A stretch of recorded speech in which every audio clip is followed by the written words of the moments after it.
অনেকেই মাঝে মাঝেই আমাদের জিজ্ঞেস করেন, বারবার তোমরা কেন উত্তরবঙ্গেই যাও? কি খুঁজে পাও ওখানে? কি করে বোঝাই বলুন তো, যে কলকাতা থেকে মাত্র কয়েক ঘন্টার দূরত্বে এখানেই তো খুঁজে পাই পাহাড়ি গাম্ভীর্যের মাঝে সবুজের সমারোহ, জঙ্গলের শিহরণের মাঝে পাখির কলতান, নুড়ি পাথরের মধ্য দিয়ে বয়ে চলা পাহাড়ি নদীর নীলচে সবুজ জল, আর জঙ্গলের বুনো গন্ধের সাথে বাতাসে মিশে থাকা চা পাতার সুগন্ধ। তাই তো বারবার ছুটে আসি উত্তরবঙ্গের টানে, এবং এখনো পর্যন্ত কোনোবারই আমাদের নিরাশ করেনি উত্তরবঙ্গ। প্রাণ ভরে আমাদের সামনে মেলে ধরেছে তার অপার সৌন্দর্যের ডালি।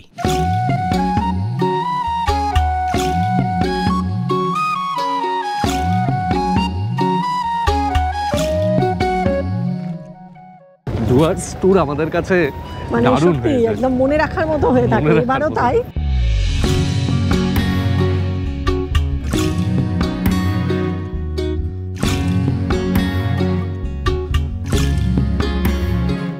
অনেক পাখি দেখলাম, কিন্তু ডুয়ার্সের জঙ্গলে না খুব সুন্দর সুন্দর পাখি আছে।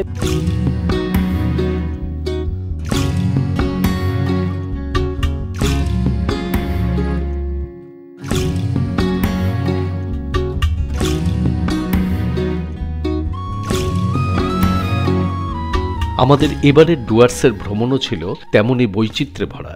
বিগত 5টি দিন ধরে আমরা যেন বুঁদ হয়েছিলাম ডুয়ার্সের এই রূপের নেশায়। আজকেও তাই আমাদের ডুয়ার্স ভ্রমণের শেষ দিনে এসেও শেষ সময়টুকু পর্যন্তও যেন সাগ্রহে পান করতে চেয়েছি ডুয়ার্সের রূপসুধা।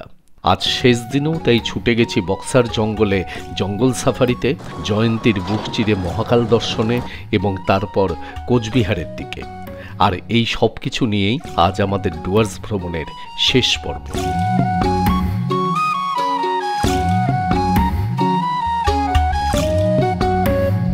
আজকে 25শে জানুয়ারি 2024, বৃহস্পতিবার। আজকে আমরা বক্সার কোর এরিয়াতে সাফারি করতে যাচ্ছি। আমাদের সাথে যাচ্ছেন হচ্ছে সৈকত ব্যানার্জি। উনি আমাদেরকে নিয়ে যাচ্ছেন এই সাফারি করতে। এখন বাজে হচ্ছে সকাল 6:30।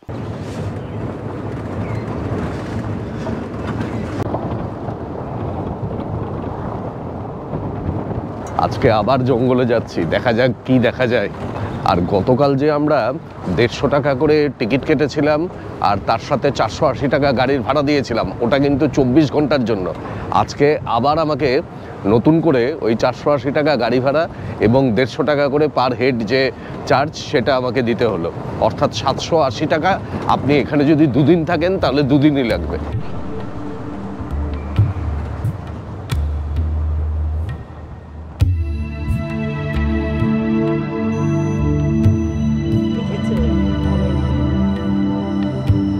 জঙ্গলের মধ্যে সকালবেলায় কিন্তু বেশ ঠান্ডা। আমি আবার টুপিটা নিয়ে আসতে ভুলে গেছি। আমি বলছি যে স্কার্ফটা নিয়ে নাও, এত স্টাইলে নেবে না।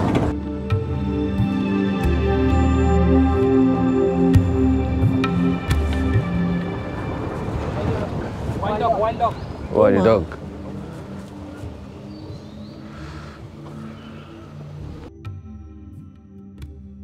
একটু আগে আমরা 3টে ওয়াইল্ড ডগ দেখলাম একেবারে রাস্তার উপরে। আমাদের যিনি গাইড আছেন উনি বললেন যে এটা একেবারে রেয়ার সাইটিং, মানে এটা দেখাই যায় না। আপনি ডুয়ার্সের যে কোনো জঙ্গলে ঘুরবেন এই ওয়াইল্ড ডগ আর কোথাও দেখতে পাবেন না। বেশ ভালোই লাগলো, কিন্তু ক্যামেরাই এলো না। না না, ভীষণ তাড়াতাড়ি চলে গেল জঙ্গলের মধ্যে। জল দেওয়া রয়েছে আর এই গুড়ির উপরে লবণ দেওয়া রয়েছে। এরা বন্য প্রাণীরা এই জল খেতে, লবণ খেতে আসে এখানে। তো ওই জায়গাটা বেশ ভালো লাগে। লবণটা খায় কেন? স্বাদ বদলাতে? ও ডাইজেস্ট করবার জন্য।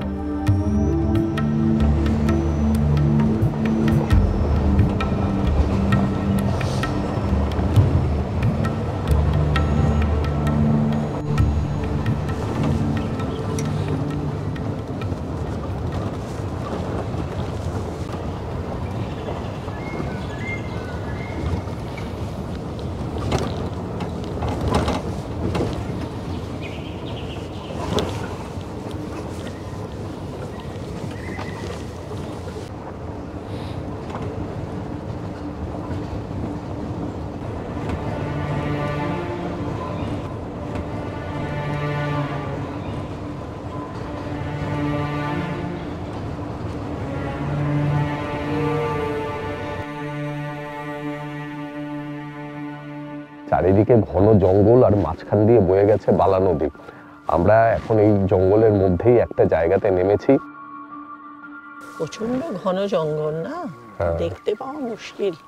হ্যাঁ, মানে এই পাশে হচ্ছে জয়ন্তী রেঞ্জ আর ওই দিকে হচ্ছে রাজা ভাতখাওয়া রেঞ্জ, মানে পুরোটাই বক্সা ফরেস্টের মধ্যে। কিন্তু এখানে জঙ্গলের ডেনসিটি খুব বেশি, অসম্ভব ঘন জঙ্গল, তার সাথে অসম্ভব ঠান্ডা। এইখানে এই নদীর চড়ায় আমরা বন্য শুয়োর দেখলাম, নদী পার হচ্ছিল, তারপরে একটা বার্কিং ডিয়ার দেখলাম।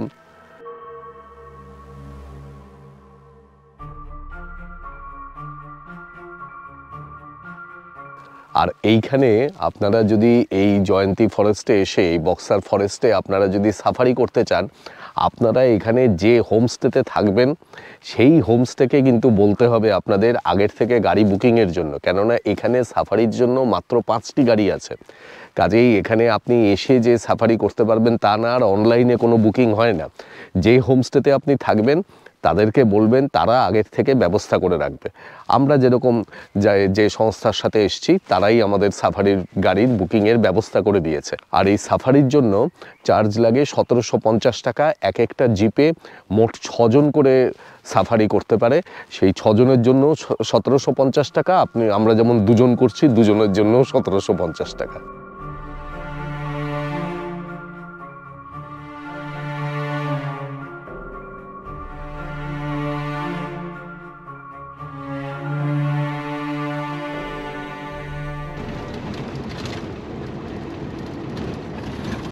ওই দূরে একটা সাম্বার,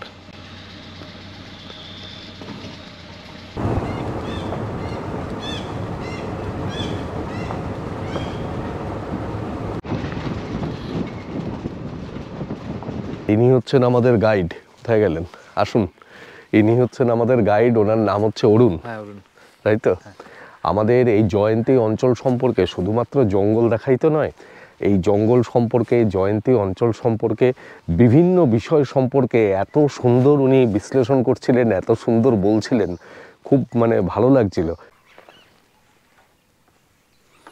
আমরা এখন জয়ন্তী নদীর রিভার বেডের উপরে নামলাম। দুটো ময়ূর কি সুন্দর ঘুরে বেড়াচ্ছে দেখো।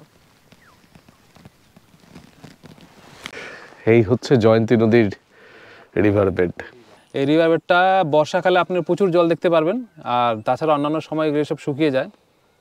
এখন এই রিভার বেডটা আমাদের বিশেষত প্রতি বছর পাহাড় থেকে যে পরিমাণে নুড়ি পাথর বালি জমে আসে, পাহাড় থেকে বয়ে আসে সব, সেগুলো সমস্ত আমাদের এইসব এলাকায় জমা হচ্ছে প্রতি বছর জমা হতে হতে প্রায় 1 ফিটের মতো প্রতি বছর উঁচু হয়। এই হতে হতে এতটা এই নদীর নাব্যতাই এখন হারিয়ে ফেলেছে, সে কারণে এখন এই নদীতে জলটা পাওয়া যায় না।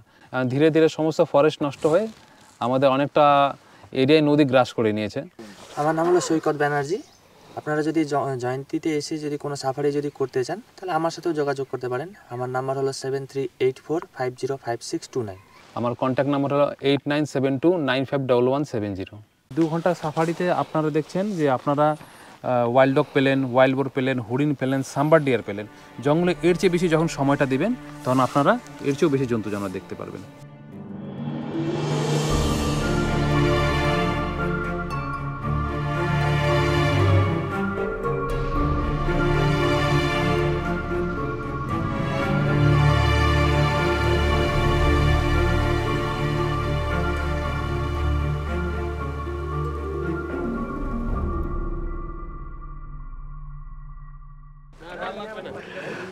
আমরা সাফারি শেষ করে আবার হোমস্টেতে ফিরে এলাম।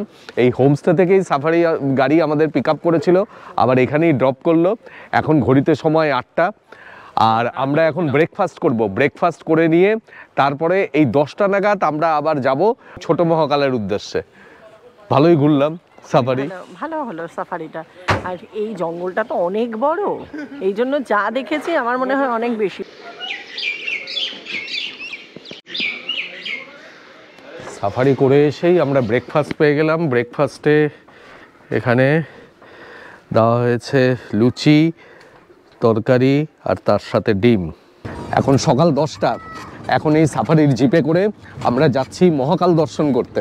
এই জয়ন্তী নদী পার করে জয়ন্তী নদীর ওপারে যাব মহাকাল দর্শন করতে। আর এই মহাকাল দর্শনের জন্য নেয় হচ্ছে 1550 টাকা। আমাদের গাড়ি যিনি চালাচ্ছেন উনি হচ্ছেন কিষাণজি, আর এদিকে হচ্ছেন অমিত প্রসাদ। এই আমরা জয়ন্তী নদী পার করে চলেছি।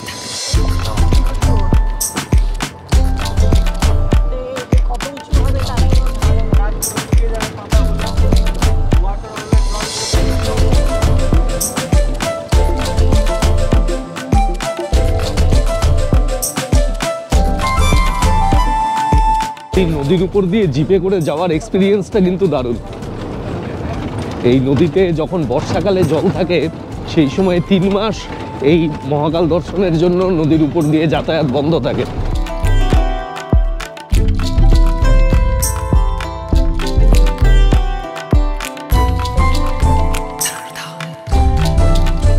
জয়ন্তী নদীর মধ্যে এই জায়গাটাকে বলে হাতিনালা। এই জায়গা দিয়ে হাতি চলাচল করে, তার জন্য এরকম নাম।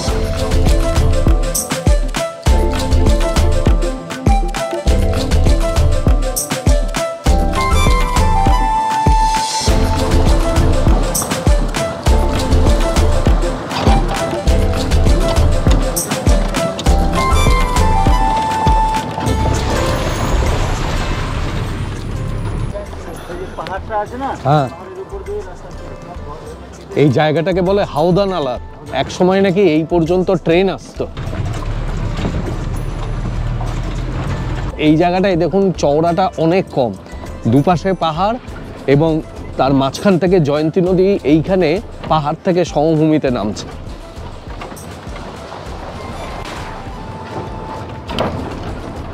অসম্ভব ঝাঁকুনি, বসে থাকা যাচ্ছে না, খুব কষ্ট। কিন্তু এর থেকে বোধহয় হেঁটে যাওয়া ভালো।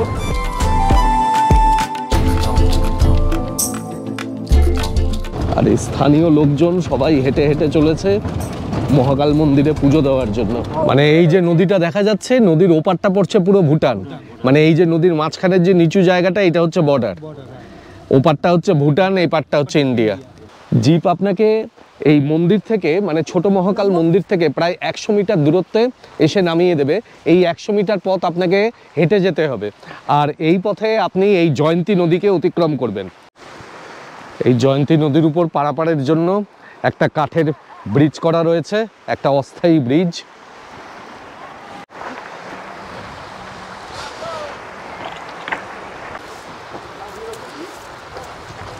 ভুটানে পৌঁছে গেলাম, সাঁকো পেরিয়েই ভুটান।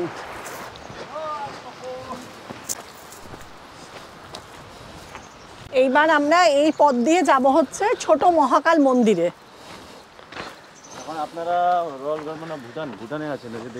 আমরা কিন্তু এখন ভুটানে আছি, এই যে লেখা রয়েছে দেখুন। এই সিঁড়ি বেয়ে উঠে যেতে হবে, অল্প কয়েকটা সিঁড়ি, তারপরে প্লেন রাস্তা। আর এখান থেকে নিচে জয়ন্তী রিভার বেড, দারুণ লাগছে, খুব সুন্দর লাগছে জয়ন্তী নদী এখান থেকে। খুব একটা বেশি উঠতে হবে না, এই সামান্য কয়েকটা সিঁড়ি বেয়ে উঠেই পৌঁছে যাবেন ছোট মহাকাল। এই যে এই আমরা পৌঁছে গেলাম। এই হচ্ছে ছোট মহাকাল মন্দির। এটা আসলে একটা ন্যাচারাল লাইমস্টোন কেভ। এই লাইমস্টোন কেভের মধ্যে স্ট্যালাকটাইট আর স্ট্যালাগমাইটের ফরমেশনও দেখা যায়। মানে চুনাপাথর যে পাহাড় থেকে জমাট চুনাপাথর যে নিচের দিকে ঝুলে থাকে, যেগুলোকে স্ট্যালাকটাইট বলা হয়, সেই ফরমেশনগুলোও কিন্তু এখানে দেখা যায়। যেটা আমরা দেখতে পেয়েছিলাম হচ্ছে ভাইজাকে গিয়ে বড়া কেভসে। হ্যাঁ, তারই একটা রূপ, ছোট নিদর্শন। মহাকাল মহাদেব থেকেই মহাকাল এখানে মানে পুজো দেওয়ার নিয়ম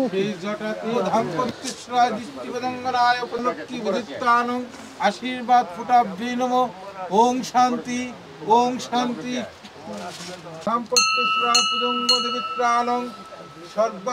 এই ছোট মহাকাল মন্দির থেকে সামান্য একটুখানি এগিয়ে গেলেই এখানে একটা ঝর্ণা রয়েছে, ছোট ছোট কয়েকটা সিঁড়ি রয়েছে। পুজো দিলে তো? হ্যাঁ, পুজো দিলাম। মানে কি, এখানে তো পুজো দেওয়ার প্রসাদ তাহলে নিয়ে আসতে হবে, তা করিনি। আমি দক্ষিণা দিয়ে দিলাম, উনি মন্ত্রপাঠ করে পুজো করে দিলেন। এই দিকটাতে এসো, এই যে ঝর্ণা, একটা ছোট ঝর্ণা পাহাড়ের গা বেয়ে নামছে, ভালোই লাগছে। আচ্ছা, ওইদিকে দেখা এসো। যাচ্ছে। বাহ, এই যে দেখো, এখানে কিন্তু সুন্দর লাগছে, গাছগুলোর জন্য বেশি ভালো লাগছে, খুব ভালো লাগছে। বর্ষার সময় তো সাংঘাতিক।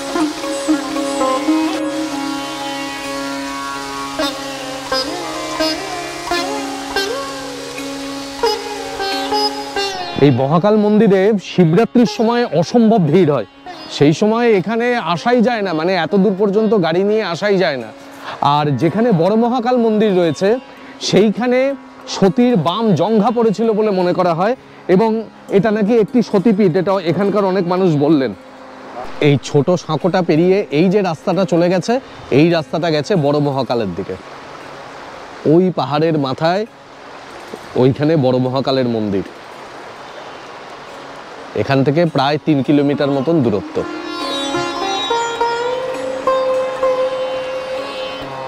এই ডুয়ার্সে জয়ন্তী এমন একটা জায়গা যেখানে আপনি পাহাড়, নদী, জঙ্গল, ঝর্ণা সব কিছু পাবেন এক জায়গাতে। এখন আমরা জয়ন্তী থেকে রওনা দেব। জয়ন্তী থেকে এখন আমরা যাব কুচবিহার। কুচবিহারে গিয়ে সেখানে কুচবিহার রাজবাড়ি এবং মদনমোহন মন্দির দেখব।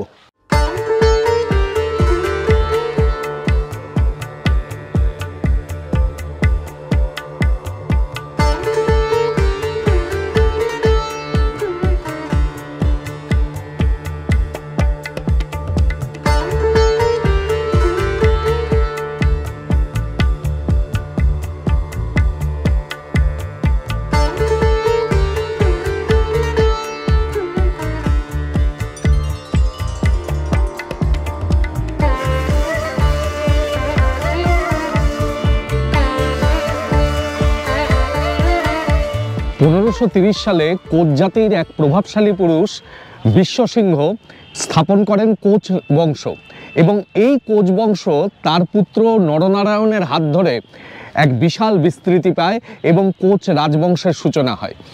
এই কোচ রাজবংশ প্রায় 500 বছর ধরে এই কুচবিহার অঞ্চলে রাজত্ব করেছিল এবং বিহার ফোর্ট ছিল তাদের রাজধানী।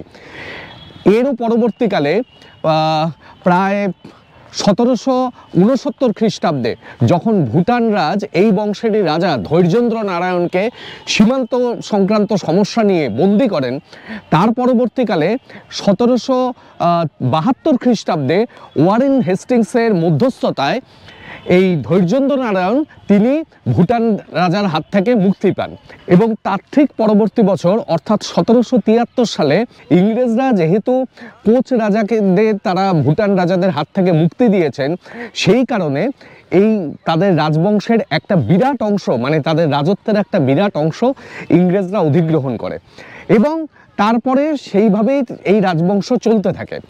এরপরে স্বাধীনতার পরে কিন্তু কোচবিহার ভারত বা পাকিস্তান কোনো দিকেই অংশগ্রহণ না করে একটি মধ্যপন্থা অবলম্বন করে।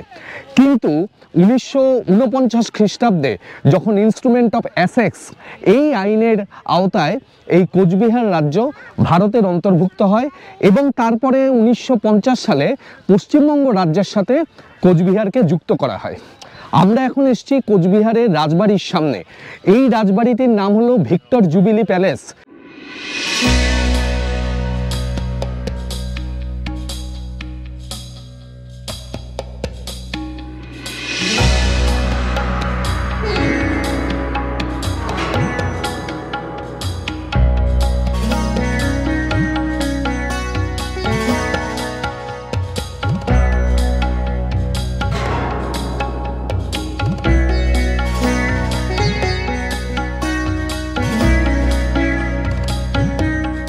1887 সালে মহারাজা নৃপেন্দ্র নারায়ণ ইংল্যান্ডের বাকিংহাম প্যালেসের অনুকরণে এই রাজবাড়িটি নির্মাণ করেন।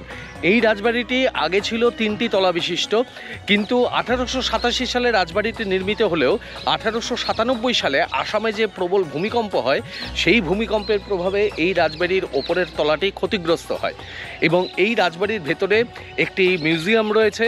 সেই মিউজিয়ামটি শুক্রবার দিন বন্ধ থাকে। আর এই রাজবাড়িতে প্রবেশের মূল্য হচ্ছে ভারতীয়দের জন্য 20 টাকা এবং বিদেশিদের জন্য 300 টাকা।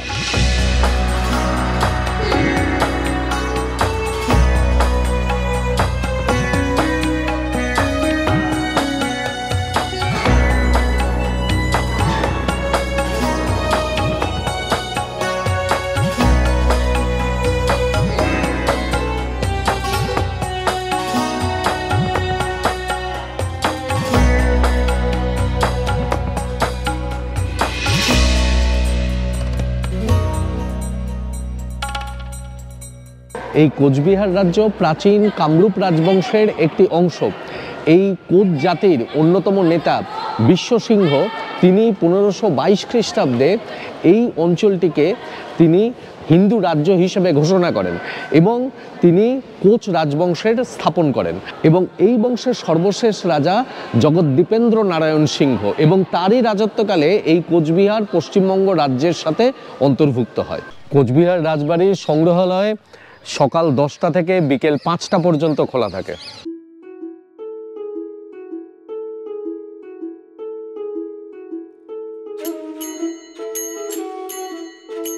কোচবিহারের মানুষের প্রাণের ঠাকুর হলেন এই মদনমোহন। আমরা এখন রয়েছি কোচবিহারের বিখ্যাত মদনমোহন মন্দিরে। কোচবিহারের মহারাজারা প্রথমে তারা শৈব ছিলেন, তার পরবর্তীকালে মহারাজা নৃপেন্দ্র নারায়ণের সময় তারা বৈষ্ণব ধর্মে ট্রান্সফর্ম হন।